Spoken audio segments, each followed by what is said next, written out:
That's Nick. And that's Joseph. And today we're here to talk about Tetris, the third film directed by Jon S. Baird, which just had its premiere at the 2023 South by Southwest Film Festival. It is being released courtesy of Apple TV on March 31st, 2023.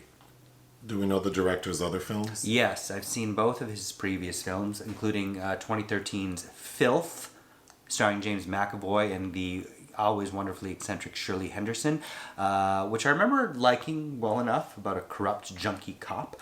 And his second film was 2018's Stan and Ollie, starring Steve Coogan and John C. Reilly as Laurel and Hardy in their later years trying to revamp their career, which I also was kind of like okay about. I'm sorry to say, I really didn't like this movie. I didn't either. I think that the embellishments that it's making and the recuperation that it's trying to do, it all just feels a bit jumbled up tonally.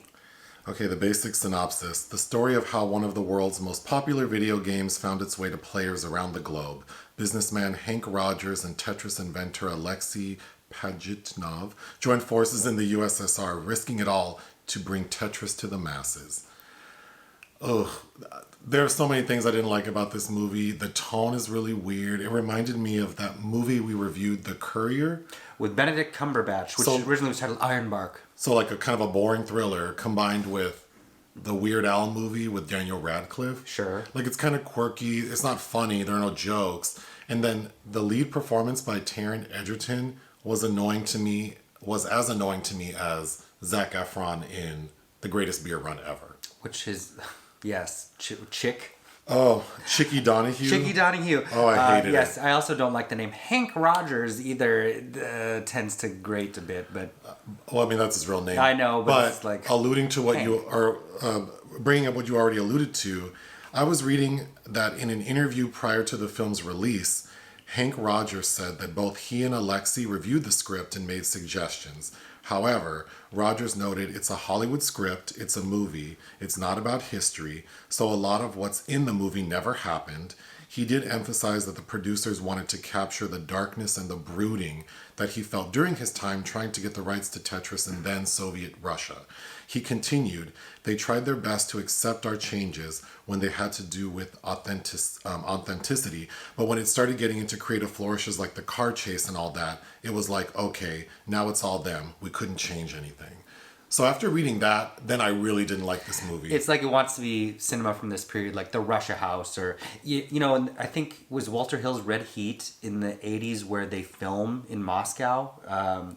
Was one of the first productions that was able to go there and do that after some time. This story, even without reading this, it felt so forced. Like it's trying to make...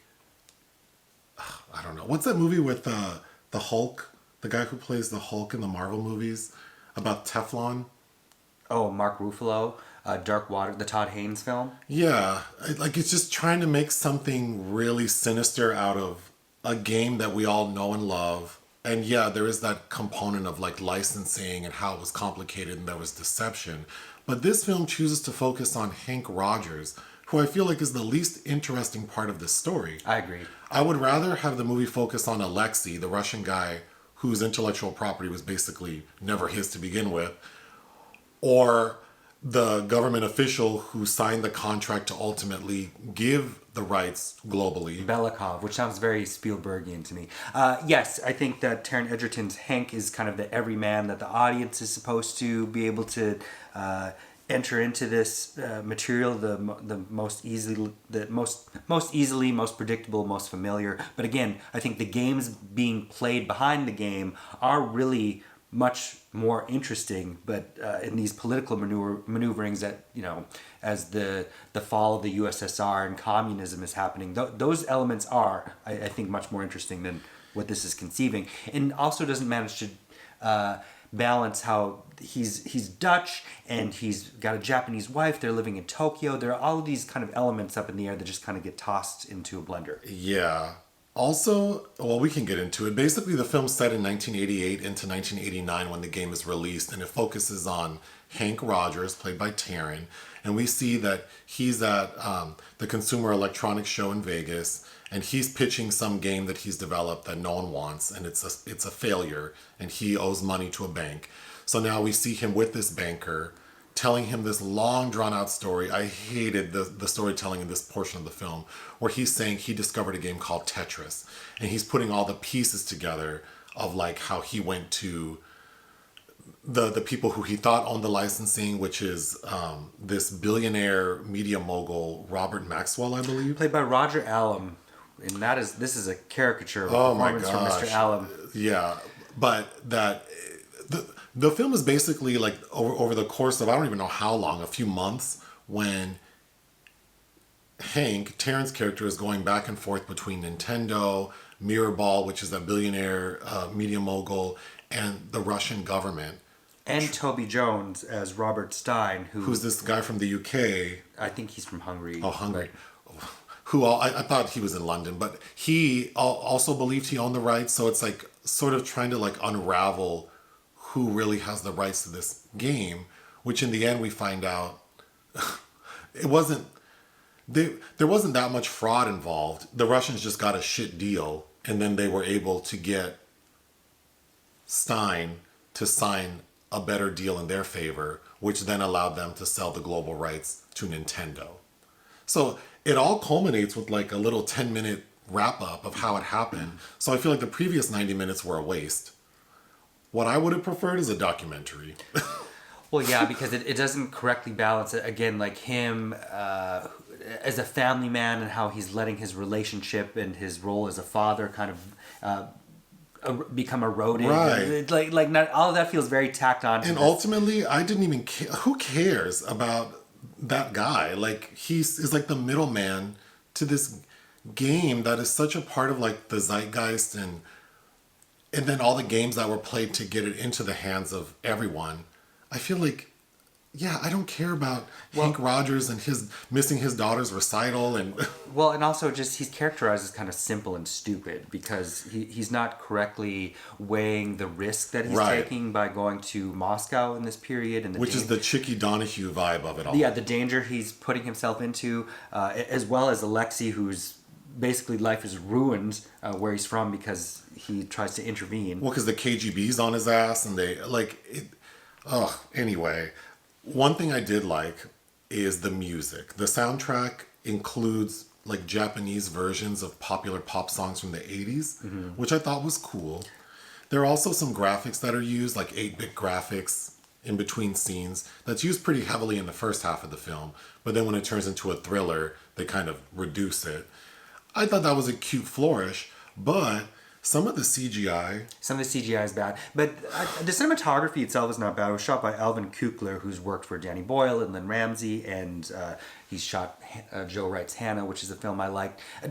I kept wondering, like, I didn't bother to look it up where they shot the Russian exteriors. It was a green screen. Not all of it. It looked terrible. There's a scene where Gorbachev is involved, and he's giving a speech to the masses. And well, that is no, but I mean, like the storefronts and the streets. Sure. But like we see tanks and soldiers that look like a straight up bad video game, and then there's like a chase sequence that looks really. Where the film suddenly wants to be Atomic Blonde, but again, Roger Allam, usually a very good villain in things like V for Vendetta, who looks transformed here with a tan and youthful, vigorous brown hair. Oh my God, that performance was terrible. As was his son, Kevin, played by Anthony Boyle. Who's like the bratty son of a billionaire who wants to negotiate this deal, but his dad's working behind his back. But that's not... Their failure is that this company is about to go bankrupt. And we find out a lot of things are wrapped up at the end on title card or text on cards, where we find out that Robert Maxwell... Mm-hmm. He embezzled like $900 million from his employees' pension fund and ultimately was in debt for like $5 billion.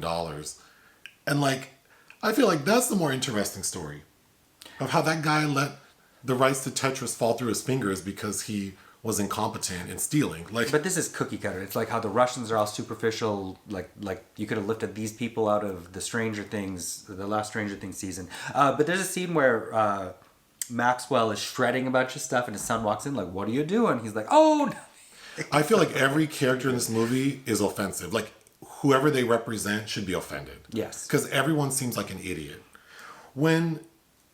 So Henk, Taron's character, goes to Nintendo and says, I have these rights, blah, blah, blah, but then he lost them. And Nintendo's like, well, sorry, we can't work with you if you don't have them. Well, I'm going to Russia. And they tell him, you can't do that. You need like a work visa, and that takes like months. If you step foot in a government building with like a tourist visa, you'll be arrested. And Henk goes, I don't care. And he does it. But then, like you already mentioned, then we get this component of the story where he's trying to keep his family together and everything he does is for his family. But it's like everything you're doing is risking your family's safety, their financial security. He puts up his house as collateral. He has a business, like a headquarters in Japan. And we see like Russian officials from the Tokyo embassy come and like threaten his wife. He gets beat up. It's just like... Which again, who knows how much of that is factually correct. But and I also really thought that the bromance that he tries to develop, all out of the spirit of doing the right thing, because under communism, Alexey can't legally be compensated for his talents or his creation, and all of that rigmarole going back and forth. And that was my next note, that this only would have been tolerable if it would have been a gay love story. That whole East versus West nobility thing is like, okay. Oh, warning.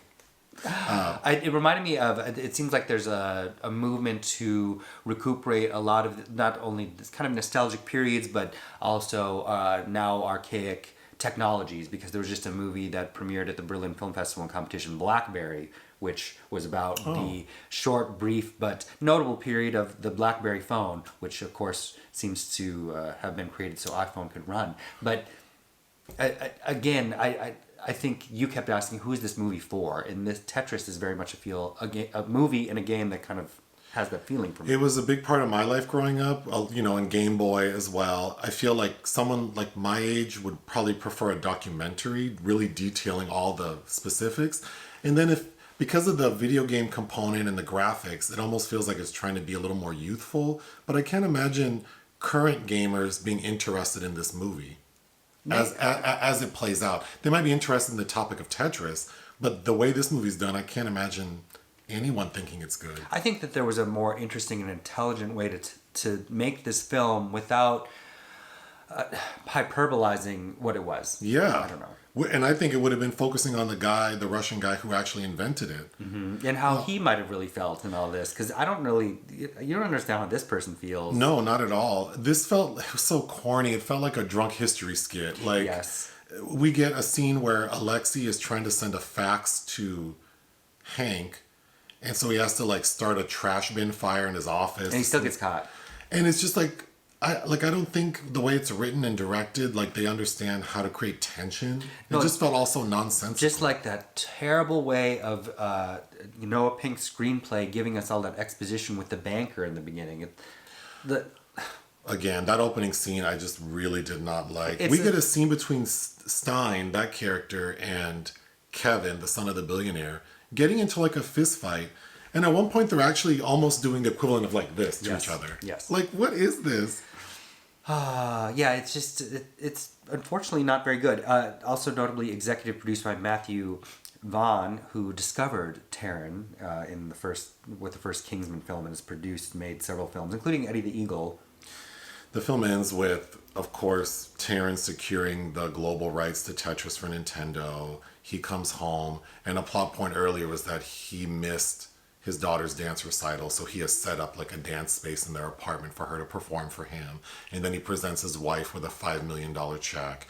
And then we see he sends a gift package to Alexey in Russia with a Game Boy in it, and then like plane tickets taped to the back of it.